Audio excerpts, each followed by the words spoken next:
Gouverneur de la Rosée, chapitre 1. Gouverneur de la Rosée.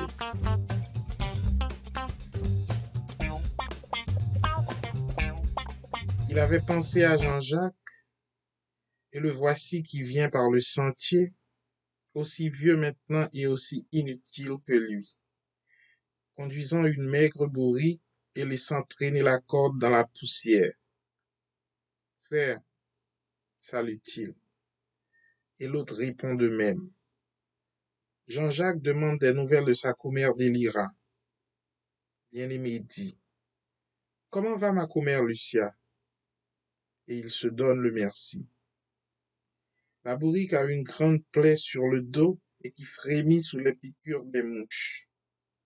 Adieu, oui, dit Jean-Jacques. Adieu, mon nègre. Fais bien-aimé. Et il regarde son voisin s'en aller avec son âne vers l'abreuvoir. Cette mare stagnante, cet œil de boue couvert d'une terre verdâtre où tous boivent, hommes et bêtes. Il y a si longtemps qu'il est parti. Il doit être mort maintenant, songe-t-elle. La vieille Délira pense à son garçon, Manuel qu'il s'appelle, parti il y a des années couper la canne à sucre à Cuba. Il doit être mort maintenant, en pays étranger, répète-t-elle. Il lui avait dit une dernière fois, maman. Elle l'avait embrassé.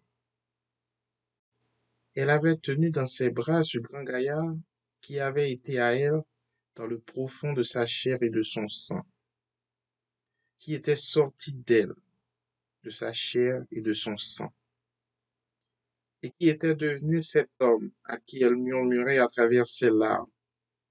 Allez, mon petit, la Vierge Altagrace vous protège. Il avait tourné au coude de la route et il avait disparu.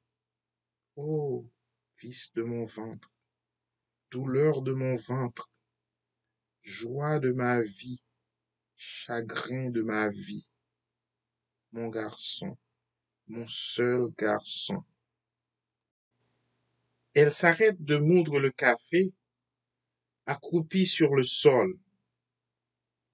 Elle n'avait plus une larme, mais il lui semble que son cœur s'est racorni dans sa poitrine et qu'elle s'est vidée de toute vie sauf de ce tourment inguérissable qui lui noue la gorge.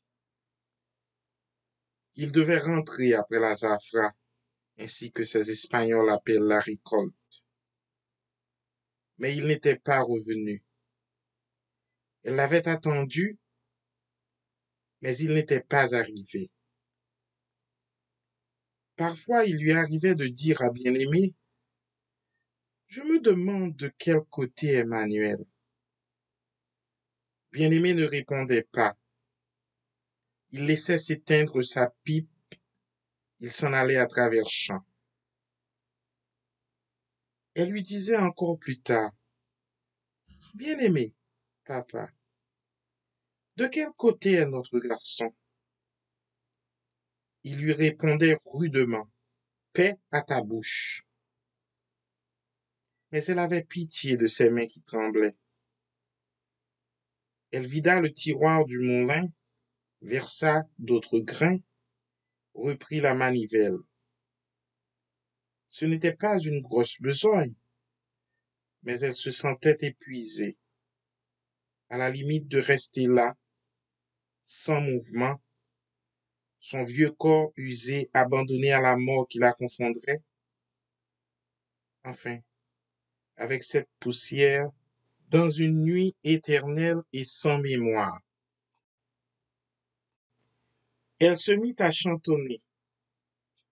C'était comme un gémissement, une plainte de l'âme, un reproche infini à tous les saints et à ces divinités sourdes et aveugles d'Afrique qui ne l'avaient pas entendu, qui s'étaient détournés de sa douleur et ses tribulations.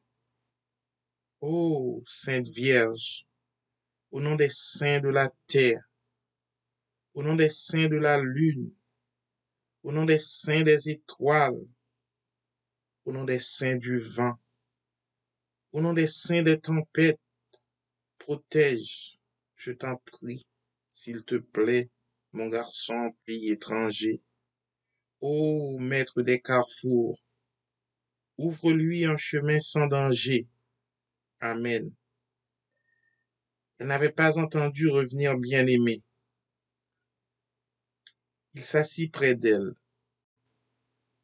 Dans le dos du monde, on voyait un rougeoiement trouble, mais le soleil était absent. Il chavirait déjà derrière le bois.